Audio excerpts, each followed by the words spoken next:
64만 명의 선거인단이 참여한 민주당 1차 슈퍼위크에서 이재명 후보가 과반에 득표했습니다. 최종 집계에서도 이 후보가 과반을 확보해 대세론에 더욱 활력이 붙었습니다. 국민의힘이 공수처의 김웅 의원실 압수수색은 위법이라며 키워드 검색에 불순한 의도가 있다고 주장했습니다. 공수처는 정치 공세는 중단하라며 수사에 협조하라고 반박했습니다. 고발 사주 의혹 제보자 조성은 씨가 지난 2월 국정원장 공관을 방문한 것으로 확인됐습니다. 야당은 조 씨의 국정원 출입 기록을 요구했습니다. 등교 확대에 따라 학생들의 코로나 집단 감염이 급증하고 있습니다. 내일부터 백신 접종 완료자는 요양시설에서 대면 면회가 가능합니다.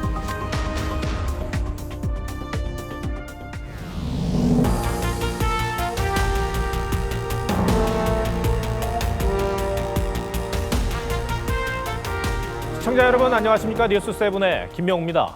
더불어민주당의 네 번째 순회 경선에서도 이재명 후보가 1위를 차지했습니다. 순회 경선 4연승입니다. 오늘은 특히 1차 국민 선거인단 64만 명의 투표 결과가 발표되는 이른바 슈퍼위크로 각 후보들은 더욱 집중했습니다. 이재명 후보가 과반을 넘겼습니다. 하지만 이낙연 후보 역시 30%를 넘기며 추격의 불씨를 살렸다는 평이 나옵니다. 현장에 나가 있는 취재기자 연결합니다. 최원희 기자. 네, 강원도에 마련된 민주당 경선 개표 현장에 나와 있습니다. 자, 강원도 경선 결과 그리고 64만 명의 표심 어떻게 나왔습니까? 네, 먼저 16,000명을 대상으로 진행된 강원 지역 투표 결과부터 전해드리겠습니다. 이재명 후보가 55.36%를 득표해서 1위를 차지했고요. 2위 이낙연 후보는 27%로 이재명 후보와 28.36%포인트 격차를 기록했습니다. 충청권, 대구 경북에 이어서 또다시 과반 승리를 달성한 겁니다. 이와 별도로 지난 8일부터 실시된 1차 국민선거인단 64만 명의 투표 결과도 발표됐습니다. 당심이 아닌 일반 민심을 가늠할 수 있는 데다 약 210만 명으로 추산되는 전체 선거인단의 30% 규모에서 민주당 경선 판세의 분수령으로 꼽혔는데요. 49만 6천여 명이 참여해 투표율 77.37%를 기록한 이 1차 슈퍼위크에서도 이재명 후보는 51%로 대세론을 보여줬고 이낙연 후보는 31.45%를 얻어 2위를 기록했습니다. 추미애 후보가 3위, 정세균, 박용진, 김두관 후보가 각각 4, 5, 6위로 뒤를 이었습니다. 네, 이재명 후보는 이로써 4연승입니다. 네, 이재명 후보는 결과 발표 직후 과반의 지지를 보내줘 감사하다라고 했습니다. 당초 캠프에서 이 1차 선거인단 투표에서 60% 득표까지 기대했는데 좀 낮은 것 아니냐 이런 질문을 받기도 했는데요. 기대보다 적게 나왔다는 말은 하지 않았고 과반 지지를 보내줘서 감사하다 이런 소회를 밝혔습니다. 의원직 사퇴란 초강수를 두면서 본선에서 이길 후보라고 호소한 이낙연 후보는 1차 슈퍼위크에서 30%대로 올라서며 오는 25일부터 시작되는 호남 경선에서 반전을 노릴 불씨는 일단 살렸습니다. 이 후보도 결과 발표 직후 희망을 얻게 됐다라고 말했는데요. 앞서 정견 발표에선 후보들이 윤석열 후보를 향해 정계 은퇴까지 촉구한다. 총장 탄핵이 무산된 게 원통하다며 맹공을 쏟아내기도 했습니다. 강원도 원주 경선 현장에서 TV조선 최원입니다. 국민의힘에선 조국 흑서 저자인 서민 교수가 주도하는 대선 후보 토크쇼가 열렸습니다. 난처한 질문이 쏟아졌던 지난 국민 면접과 달리 부드러운 분위기 속에서 이 후보들의 인간적 면모를 부각시키겠다는 목적이었는데 실언의 배신자, 성폭행, 자백범이란 표현까지 오갔습니다. 이태희 기자가 보도합니다. 지난 국민 면접을 굳은 표정으로 임했던 윤석열 후보는 오늘 토크쇼에선 농담도 던지며 여유로운 모습을 보였습니다. 네. 제가 40살에 결혼했습니다. 빨리 하셨네요. 네. 제가 차인 게 대부분이니까. 그동안 제기된 실언 논란 중에선 부정식품 발언이 가장 억울했다고 했습니다. 불량식품하고 부정식품은 하늘과 땅 차이입니다. 그렇게 불필요하게 과다 규제를 하는 게 안 좋다. 그런 얘기를 화상으로 참여한 홍준표 후보는 선관위 면접 일정이 모욕적이었다며 불만을 드러냈습니다. 대통령 후보 면접하는 것은 그건 모욕적이죠. 그래서 참 내키지 않았어요. 민주당 이재명 캠프에서 자신을 성폭행 자백범이라고 지칭한 것에 대해선 기존 입장을 바꿔 참겠다고 했습니다. 재소를 하게 되면 그 당시 하숙집에 있었던 친구들이 다 나와야 됩니다. 오해 하나 풀려고 그 사람들 가정을 갖다가 유승민 후보는 지난 면접에 이어 배신자 질문이 재차 등장하자 개의치 않겠다고 했습니다. 박근혜 대통령한테 전 대통령한테 뭐 영상 편지 한 말씀 잠깐만 하시면 어떨까요? 설마 그 얘기를 좀 어렵습니까? 어려우면 안 하니까. 아니요, 괜찮습니다. 그 사람들 말 좀 제발 듣지 마시고 제 같은 사람 말씀을 좀 더 귀를 기울여 주시고 그러셨으면 어땠을까? 경선에 참여했던 박찬주 전 육군대장은 후보직 사퇴 선언과 함께 안보를 바로 세울 수 있는 후보라며 홍준표 후보 지지를 선언했습니다. TV조선 이태희입니다. 윤석열 검찰의 고발사주 의혹 사건이 제보자 논란을 거쳐 박지원 국정원장 관련성까지 확대되고 있는 분위기입니다. 공익신고자의 경우 지나친 보도는 메신저 공격이란 비판이 있고 그래서 자제해야 한다는 점 저희도 잘 알고 있습니다. 하지만 이번 사안은 제보자가 스스로 신상을 공개한 데다 야권에선 정치 공작이란 주장이 나오고 있어 박 원장과의 만남도 있는 그대로 보도하고 있다는 점 말씀드립니다. 저희 TV조선은 제보자 조성은 씨가 박 원장을 올해 2월쯤 국정원장 공관에서도 만난 사실을 또 확인했습니다. 물론 시기상 이번 사주 의혹과는 거리가 있지만 방문 목적이나 추가 방문 여부 등 설명이 필요해 보입니다. 야당에선 공관 출입 기록 제출을 요구하고 있습니다. 이미지 기자가 단독 보도합니다. 제보자 조성은 씨와 박지원 국정원장이 국정원장 공관에서 만난 시기는 지난 2월입니다. 조 씨와 자주 연락을 해온 한 전직 의원은 TV조선과의 통화에서 박 원장이 국민의당 출신 전직 의원들을 공관으로 초대했는데 조 씨도 함께 참석해 만찬을 했다고 전했습니다. 그는 자신과 조 씨가 동석한 건 한 차례였는데 그 외 추가 방문 여부는 알지 못한다고 했습니다. 또 조 씨로부터 손준성 검사에 대한 질문도 받았다면서 다만 시기는 해당 매체 제보가 이뤄진 6, 7월 이전인지 이후인지는 기억하지 못한다고 했습니다. 야당은 이번 사건을 박지원 게이트로 규정하며 제보자 조 씨의 국정원 출입 기록을 요구하고 있습니다. 만약 조성은 씨가 국정원을 출입한 것이 확인된다면 이것은 정치 공작의 행동되어질 가능성을 윤석열 후보는 자체 진상규명 특위에 이어 최재형 후보와의 공동 대응까지 선언하며 전선을 확대하는 분위기입니다. 국정원장이라는 그 직분에 비춰서 평소에 아는 사람이라고 하더라도 국정원장이라는 그 지위에 가게 되면은 제가 보기에는 좀 정상적이 아닌 것 같습니다. 국민의힘에선 공수처는 정치 공작의 하수인이라는 주장도 나왔습니다. 박 원장 관련 의혹에 대해 본질 왜곡과 음해라고 주장한 조 씨는 자신을 뭉개는 방법으론 회피할 수 없을 것이라고 했습니다. 또 공수처의 수사에 대해선 대검에 영향을 끼치기 위한 윤석열 후보의 위협적 회견을 본 뒤 검찰 외 수사기관에 자료를 제공할 필요성을 느꼈다고 했습니다. 국정원장 공관 방문 배경 등을 묻기 위해 박지원 원장과 조성은 씨에게 수차례 접촉을 시도했지만 연락이 닿지 않았습니다. TV조선 이미지입니다. 김웅 의원실 압수수색을 둘러싼 위법 논란에 대해 공수처가 압수수색은 정당한 법 집행이었다며 정면 반박했습니다. 공수처는 진실 규명을 위해 협조가 필요하다며 국민의힘을 향해 근거 없는 정치 공세를 중단하라고 했습니다. 한송원 기자입니다. 공수처는 김웅 의원실 압수수색 논란에 대해 A4용지 3장짜리 긴급 입장문을 내고 조목조목 반박했습니다. 먼저 공수처 검사들이 이번 의혹과 관련 없는 키워드를 검색했다는 주장에 대해선 사실과 전혀 다르다고 일축했습니다. 특히 논란이 됐던 키워드 오수는 김오수 검찰총장이 아니고 윤석열 후보의 배우자 김건희 씨의 의혹 관련 도이치모터스 회장의 이름이라고 밝혔습니다. 또 의원실 압수수색 관련해서도 김 의원이 자택 압수수색 당시 영장을 직접 상세히 검토했고 김 의원의 대리인으로 위임받은 보좌진의 안내까지 받았다며 집행 절차에 문제가 없다고 했습니다. 공수처 관계자는 김 의원실 압수수색 방해에 대한 법적 조치도 검토하고 있다고 덧붙였습니다. 공수처의 해명에도 김기현 원내대표는 공수처의 압수수색 시도 자체가 위법하다고 비판했습니다. 피의자도 아니고 피고발인도 아닌 제3자에 불과한 참고인인데 의정활동의 많은 내용들이 담겨져 있는 사무실을 수사기관에 와서 공수처는 영장 집행에 법적 문제가 없다며 조만간 김웅 의원실 압수수색을 다시 할 것임을 시사했습니다. TV조선 한송원입니다. 네, 오늘 슈퍼위크를 거치며 윤곽이 드러나기 시작한 민주당의 대선 경선 판세를 정치부 김정우 기자와 조금 더 분석해 보겠습니다. 김 기자, 네. 오늘 결과를 보면은 이재명 후보의 파죽지세다라는 표현이 좀 가장 적절할 것 같아요. 네. 전체 지금 경선표 가운데 3분의 1이 조금 안 되는 그런 표가 공개가 된 거죠? 예, 맞습니다. 지금 우선 민주당 경선 방식부터 좀 이해를 해봐야 되는데 네.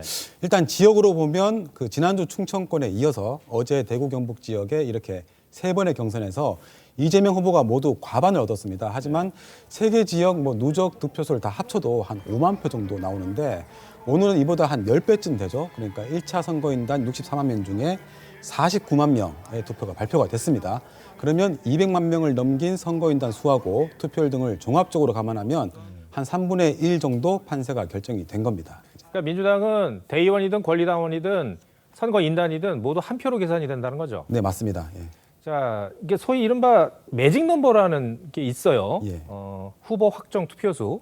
그거는 몇 표 정도로 예측이 됩니까? 일단 투표를 좀 봐야 되는데 네. 하지만 전체 선거인단을 한 210만 명 정도로 놓고 보면 지난 대선 경선 투표율 기준으로 한 140만 표 정도가 나옵니다. 네. 그러면 이번엔 약간 더 늘어날 수도 있고요. 이 중에서 과반, 그러니까 한 70만 표, 80만 표 정도를 얻으면 사실상 확정이 될 분위기긴 합니다. 그런데 오늘 기준으로 이재명 후보가 28만 표를 넘긴 상황인데 2차 선거인단이 약 49만 명 정도입니다. 그래서 이거는 10월 3일에 곧 이제 투표 결과가 발표가 되고요. 예. 그 사이에 호남 그리고 제주 그리고 부울경 등 지역 경선 과정에서 아마 이게 이재명 굳히기가 될지 아니면 이낙연의 뒤집기 가능성이 있을지 좀 판단이 가능할 걸로 보입니다. 네. 자, 김 기자, 그 이른바 사주 의혹 얘기도 잠깐 해보겠습니다. 예. 저희가 조금 전에도 리포트로 전해드렸는데 이 사주 의혹의 불똥이 박지원 국정원장으로 튀는 그런 분위기가 있어요. 물론 좀 더 지켜봐야겠습니다만, 그러니까 저희가 호텔 식당에서 조성은 씨하고 박지원 국정원장이 만났다는 것 보도를 해드렸고 오늘 조성은 씨가 공관까지 갔다는 것을 확인을 해드렸습니다. 물론 분명히 해야 될 것은 시기상으로 사주 의혹과 이번 보도는 조금 차이가 있다는 점은 분명히 말씀을 드리겠습니다. 예, 그게 지금 호텔 식당에서 만났다는 그 8월 초는 그 당시 의혹 제보가 이루어진 상황이었지 않습니까? 그런데 이번 공관 방문은 지난 2월이라고 합니다. 그래서 네. 처음 제보가 됐다는 6월보다 한참 전이긴 합니다. 다만 그런데 저희가 이 사실을 보도하게 된 거는 박 원장과 제보자 조 씨가 얼마나 긴밀하게 접촉이 있었는지를 놓고 야당에서는 이른바 이제 국정원 출입 기록을 공개하라 이렇게 요구를 하고 있는 만큼 이번 제보를 전후에서도 국정원을 방문한 적이 있는지 여부 등이 조 씨와 박 원장 측이 투명하게 밝힐 필요가 있어 보이기 때문입니다. 예. 네. 김 기자에게는 여기까지 듣겠습니다. 예. 그리고 혹시 이제 양측의 입장이 나오게 되면은 저희가 충실히 또 김정우 기자가 보도를 해줬으면 좋겠습니다. 예. 자, 오늘 설명 잘 들었습니다.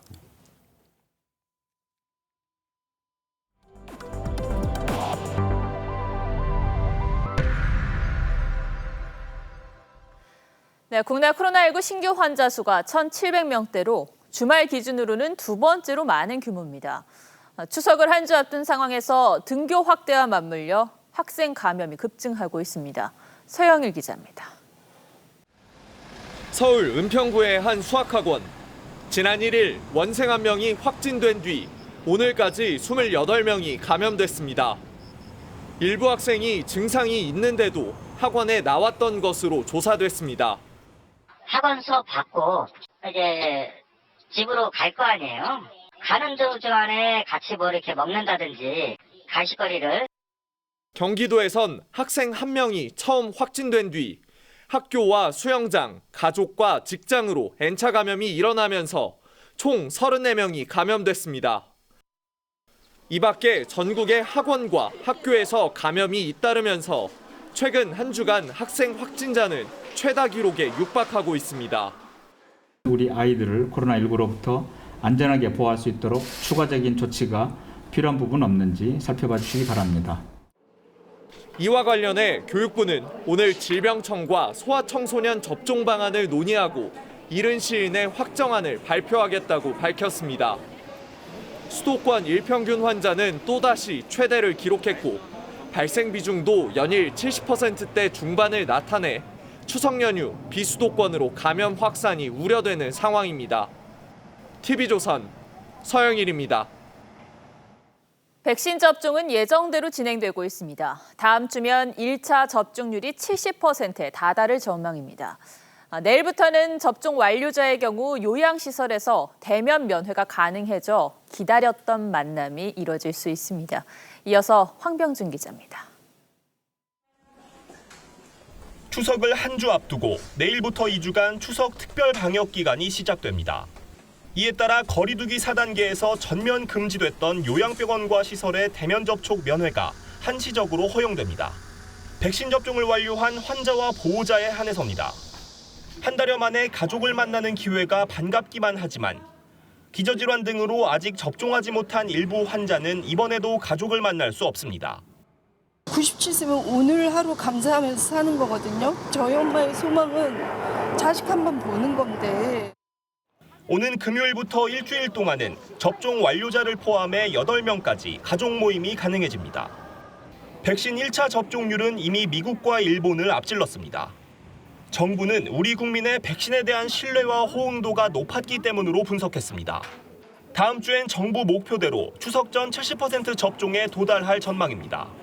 다만 접종 완료율은 여전히 40%에도 미치지 못합니다. 앞서 당국은 10월 말까지 접종 완료율 70%를 달성해 단계적 일상 회복에 나서겠다고 밝힌 가운데 추석 방역이 위드 코로나로 가는 분수령이 될 것이라며 철저한 준수를 당부했습니다. TV조선 황병준입니다. 추석을 한 주 앞둔 데다 재난지원금도 지급되면서 휴일인 오늘 전통시장에는 시민들의 발걸음이 꽤 있었습니다. 성묘를 미리 다녀오는 분들도 곳곳에서 눈에 띄었는데요. 한지은 기자가 보도합니다. 서울 청량리 청과물시장. 가판대 앞에서 한 봉지 가득 배를 골라 담고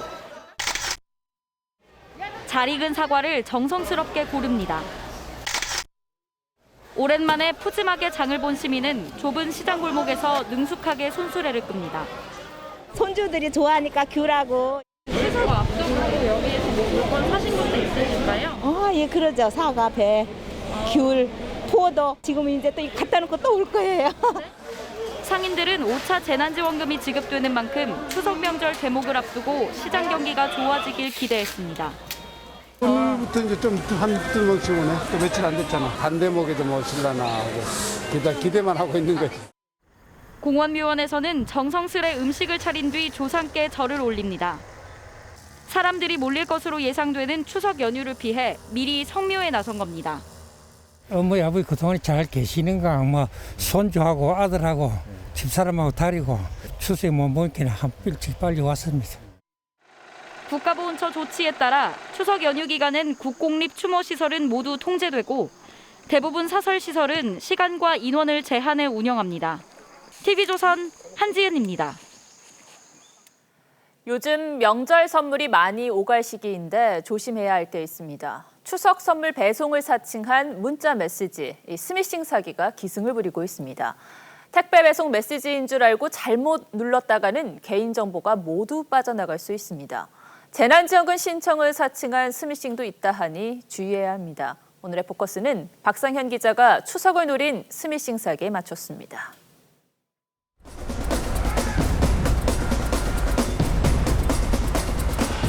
추석을 앞두고 선물 배달에 눈코 뜰 새 없는 택배 기사들. 택배 왔어요. 코로나로 주변 사람들과 만나기 힘들어지면서 택배로 보내는 명절 선물도 유독 많아졌습니다. 우리가 만나기가 좀 힘들으니까 또 그냥 지나가기는 또 섭섭하니까는 배송으로. 명절 선물 배송 상황을 알려주는 문자. 누가 보낸 선물일까 궁금함에 쉽게 확인하기 마련입니다. 택배 문자 아무래도 오면은 제가 시킨 택배가 있으면 보는 편이고 무조건 누를 수 있을 것 같고. 하지만 추석 선물로 모바일 상품권을 보낸다는 문자. 택배가 반송 처리될 수 있다며 모르는 인터넷 주소, URL과 함께 온 메시지. 모두 악성 코드가 설치되는 스미싱 문자입니다. 택배가 일상화된 허점을 노리는 겁니다. 실제 택배 문자를 이용한 스미싱 신고 건수는 매년 급증하고 있는 상황. 올해도 지난달까지 신고의 93%가 택배를 사칭한 문자 메시지였습니다. 올해 추석에는 재난지원금 신청까지 겹치면서 이를 악용한 신종 사기도 등장했습니다. 신청도 안 한 재난지원금이 신청됐다는 문자. 재난지원금이 좀 중요한 이슈다 보니까 좀 아무래도 궁금해서 눌러볼 수 있을 것 같아요. 하지만 누르는 순간 휴대전화에 원격 조종 앱이 깔리면서 개인정보가 빠져나가는 위험한 상황도 생깁니다. 전문가들은 인터넷 주소가 포함된 문자는 꼭 번호를 확인해야 한다고 조언합니다. 문자 내 URL을 클릭했을 경우에 앱 설치를 요구하게 되는데 이때 앱을 설치하지 않으면 악성 앱이 감염되지 않을 수 있습니다. 점점 교묘해지는 스미싱 사기에 추석 명절 선물로 전하는 감사의 마음까지 의심되는 건 아닌지. 뉴스7 포커스입니다.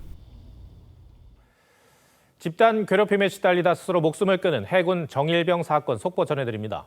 사건 직후 청해부대 집단 감염 수습 임무에 파견됐던 간부들이 어제 귀국해 조만간 소환될 것으로 보입니다. 그런데 정일병이 자해 시도를 하던 날 간부들이 정일병을 제외한 전 부대원을 따로 집합시켰다는 증언이 나왔습니다. 2차 가해란 비판이 나올 수밖에 없는 상황입니다. 윤동빈 기자가 자세히 전해드립니다. 선임들의 구타와 가혹행위를 신고했지만 가해자와의 분리 없이 승조원 생활을 계속해야만 했던 정일병이 자해를 시도한 건 지난 3월 26일입니다. 이 사실이 강감찬 함장에게 보고되자 함장은 부함장을 시켜 공개 방송으로 정일병 빼고 전원 갑판위로 집합 지시를 내린 것으로 알려졌습니다. 방송을 들은 정일병은 철로 된 벽에 스스로 머리를 박으며 저렇게 하면 내가 문제 일으킨 걸 다 알게 되는데 라며 괴로워했다고 한 간부가 조사 과정에서 진술한 것으로 전해졌습니다. 방송을 부함장이 하니까 그렇게 하면 또 내가 더 힘들어진다고 왕따상하고 다 또 미움받으니까 그거 괴로워하는 걸 봤대요. 유족 측은 구타와 폭언을 한 선임병들 외에도 간부 역시 정일병 사망에 책임이 있다고 보고 추가 고소를 검토하고 있습니다. 피해자를 제외한 전원을 공개된 장소인 갑판에 모아놓고 정일병에 대한 피해 사실을 공표한 것은 제2차 가해를 당한 것으로. 강감찬한 간부들은 청해부대 집단 감염 사태를 수습하기 위해 지난 7월 아덴만으로 떠났다가 문무대왕함을 이끌고 어제 귀국했습니다. 해군 군사경찰은 강감찬함 함장과 간부들이 코로나 검사와 격리 절차를 마치는 대로 소환 조사를 진행할 계획입니다. TV조선 윤동빈입니다. 코로나로 인한 안타까운 소식을 또 전하게 됐습니다. 20년 넘은 서울 마포의 유명 맥주집 주인이 숨진 채 발견됐는데 코로나로 인한 경영난을 견디지 못했던 것 같습니다. 이 주인은 자신이 살던 원룸을 빼서 월세와 직원들의 월급을 줬다고 합니다. 정준영 기자가 보도합니다. 서울 마포구의 맥주집. 불은 꺼져 있고 바닥엔 휴지가 널브러져 있습니다. 가게 입구엔 지난 6월에 붙은 도시가스 공급 중단 안내장이 붙어 있습니다. 주인 57살 A씨는 지난 7일 이 가게 지하에서 숨진 채 발견됐습니다. 몇 년 전 방송에 소개되면서 인기를 끌었지만 코로나19 직격탄을 맞으면서 손님이 뚝 끊겼습니다. 1층하고 2층만 갖고 계셨는데 2층이 엄청 장사가 잘 되다가 하나 더 정도 아니고 그래가지고 1층도 이제 9시까지 영업하니까 A씨는 직원들과 허물 없이 지내면서 직원 복지에도 관심이 많았던 것으로 전해졌습니다. 하지만 날이 갈수록 월세와 직원 월급을 감당하기 어려워졌습니다. 결국 자신의 원룸을 빼 직원들에게 나눠준 뒤 자신은 가게에서 지낸 것으로 알려졌습니다. 그동안 A씨와 일했던 직원들은 사장님께 드린 게 없어 죄송하다며 온라인 추모 공간에 글을 남겼습니다. 수십 년 동안 자영업을 해온 A씨는 영정 속에서도 앞치마 차림새였습니다. 오늘 전남 여수에서도 한 치킨집 주인이 경제적으로 힘들다는 유서를 남기고 숨진 채 발견됐습니다. TV조선 정준영입니다. 네, 서울 동대문의 한 자동차 부품 공장에서 불이 나 60대 남성이 숨졌습니다. 서해 북단 소청도 해상에서 실종된 20대 해양경찰관을 찾기 위한 수색도 사흘째 이어지고 있습니다. 주말 사건 사고 안윤경 기자가 정리했습니다. 지하에서 시작된 뿌연 연기가 건물 위쪽으로 뿜어져 올라갑니다. 사람들이 건물 2층 창문 밖으로 빠져나와 사다리를 타고 1층으로 내려옵니다. 어제 아침 10시쯤 서울 장안동의 한 자동차 부품 공장 지하 1층에서 불이 나 사장 65살 박모 씨가 숨졌습니다. 박 씨는 함께 일하던 동생이 주변에 소화기를 빌리러 간 사이 혼자 불을 끄려고 가게 안으로 들어갔는데 끝내 빠져나오지 못했습니다. 둘이서 못 들어가 버리냐. 여기가 영차를 타고 올라가니까 사람 있는데도 못 들어가. 전남 여수에선 한 주택가에 신생아를 버린 20살 산모가 경찰에 붙잡혔습니다.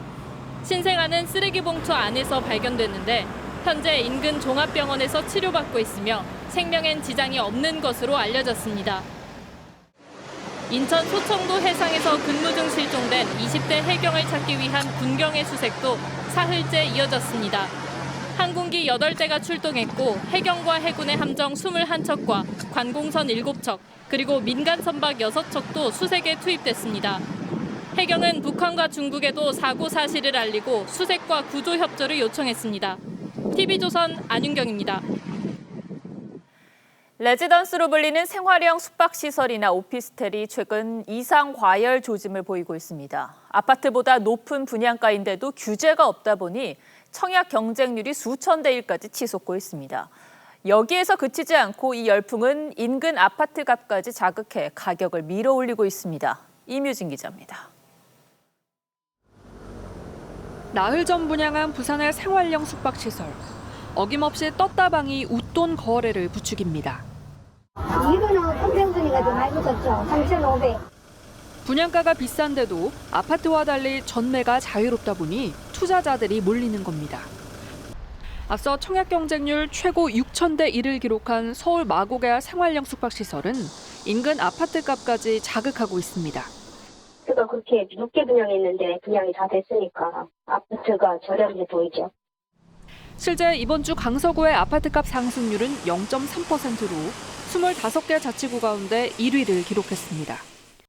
경기도 일산도 7억 원대 분양한 오피스텔이 모두 팔리면서 인근 아파트 단지에서 신고가가 속출하고 있습니다. 아파트 규제의 풍선 효과로 생숙과 오피스텔이 과열되고 다시 집값을 끌어올리는 악순환이 이어지는 겁니다. 하지만 과열을 차단할 뾰족한 방법은 없는 상황. 일부를 양성해서 주택으로 인정하거나 처음부터 아예 그 주거로 이용하지 못하도록 강력한 규제가 따르든지. 정부는 뒤늦게 풍선 효과 최소화와 공급 확대를 위해 아파트 분양가 상한제 완화를 검토하고 있습니다. TV조선 임유진입니다. 채용 시즌이 다가오면 취업 준비생들은 상담 부스에서 앞서 취업한 선배들과 대화하며 구직 정보를 얻곤 했는데요. 코로나로 이 만남은 불가능해졌습니다. 그래서 비대면으로 만날 수 있는 대규모 취업 박람회장을 메타버스로 구현해냈는데요. 이 가상 공간에서 어떻게 상담이 이루어지는지 전정원 기자가 취재했습니다. 화면 속 캠퍼스에 채용 박람회장이 펼쳐집니다. 기업 홍보 부스를 찾아 인사 담당자와 상담을 시작하는 것 모두 실시간으로 이뤄집니다. 상담 카드 작성해 주신 내용 위주에서 먼저 좀 답변을 드릴게요. 경영 지원 직무 희망하시고 현직자분의 한우 일과는 상담 순서를 기다리는 취업 준비생들로 줄이 생겨난 기업 부스도 보입니다. 직무 경험이 없다 하시더라도 최대한 본인이 학교라든지 학교 외에서 프로젝트를 수행했다든지. 서울대와 연세대, 고려대 등 6개 대학이 공동 주최한 가상공간 메타버스 플랫폼 채용 박람회인데 70여 개 기업이 참여했습니다. 이렇게 개인정보가 반영된 아바타를 만들기만 하면 취업을 준비하는 누구나 가상공간의 채용 박람회에 참여할 수 있습니다. 한 자리에서 여러 기업의 채용 정보를 접할 수 있게 된 취업 준비생들은 반겼지만 조용하게 집중되는 분위기에서 할 수 있는 것도 되게 좋았고요. 게임을 하는 기분이 든다는 생각을 했어요. 일부 대학을 중심으로 이루어지는 행사다 보니 상대적 박탈감에 대한 우려도 제기됐습니다. 기획사 측은 서버를 증설해 참여 대학을 늘려갈 계획입니다. TV조선 전정원입니다.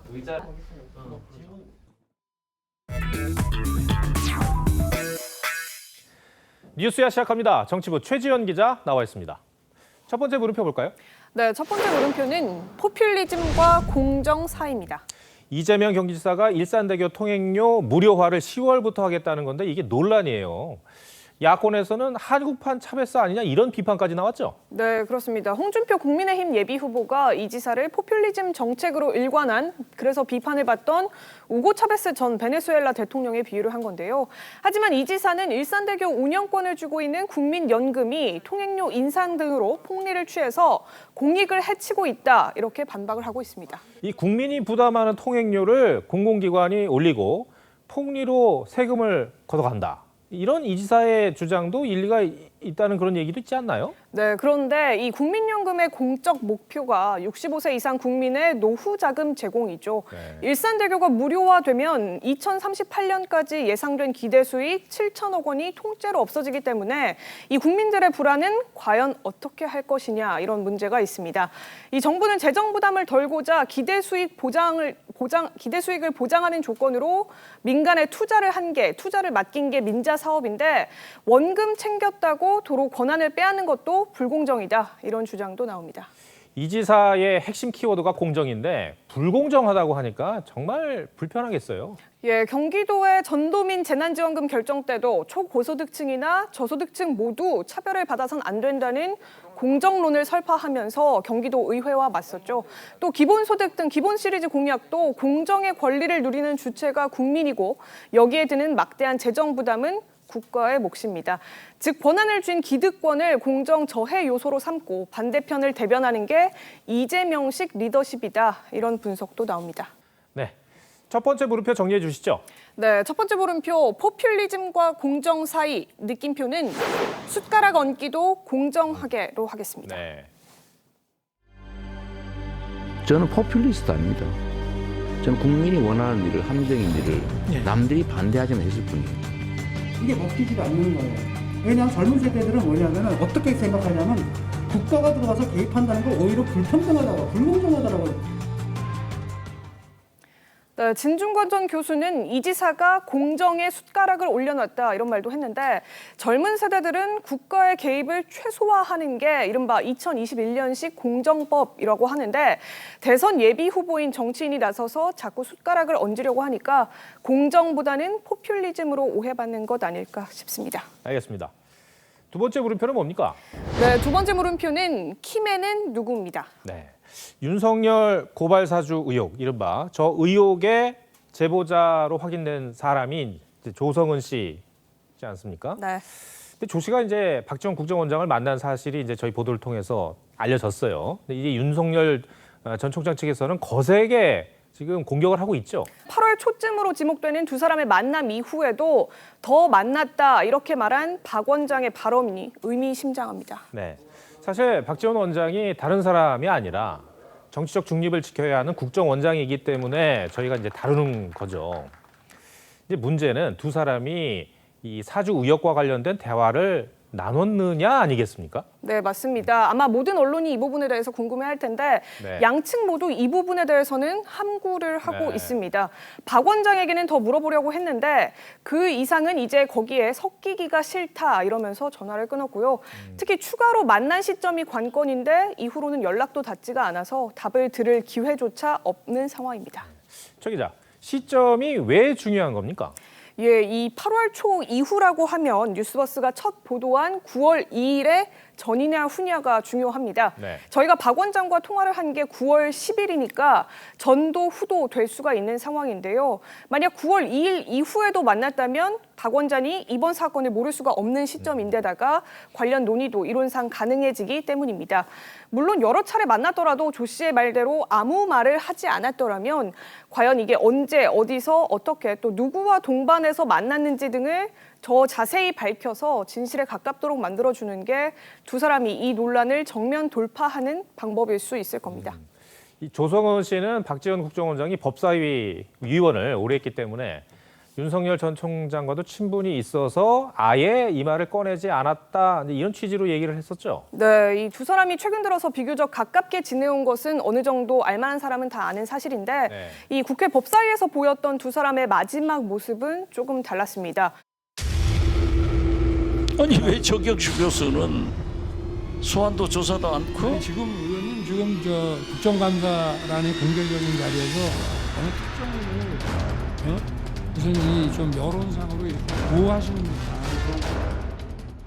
네. 고발장 행적도 미스테리예요. 네, 지금 알려진 고발장은 지난 4월 3일과 8일 두 건인데 조 전 장관 아들 인턴 조작 의혹에 연루된 최강욱 열린민주당 대표 등을 고발하는 지난 8일 건은 실제 국민의힘을 통해서 중앙지검이 아니라 대검에 고발장이 제출됐죠. 그러니까 조 씨는 국민의힘에 고발장을 전달한 적이 없다고도 하고 하지만 내용은 또 판박이인 상황이라서 주지도 않은 고발장을 정점식 의원은 과연 누구에게 받아서 당무감사위원에게 전달한 건지 의문으로 남는 부분입니다. 참 복잡한데 누구 하나 속 시원하게 얘기하는 사람이 없어서 답답한 그런 상황입니다. 네. 두 번째 물음표도 정리해보죠. 네, 두 번째 물음표 키맨은 누구의 느낌표는 공익제보자 A씨로 하겠습니다. 이 조성은 씨가 대검의 공익신고자 보호를 요청하는 방법으로 공수처 압수수색까지 이례적으로 신속하게 이끌어냈죠. 이 청와대 KTNG 사장 인사개입 의혹을 폭로한 신재민 전 사무관, 또 추미애 전 장관 아들의 병역비리 의혹을 제기한 당직 사병 등도 내부 고발을 이끈 용감한 공익신고자였던 만큼 단서를 제공할 제2, 제3의 공익제보자가 바로 이 논란의 키맨이 될 것으로 보입니다. 알겠습니다. 치주연 기자 오늘 설명 잘 들었습니다.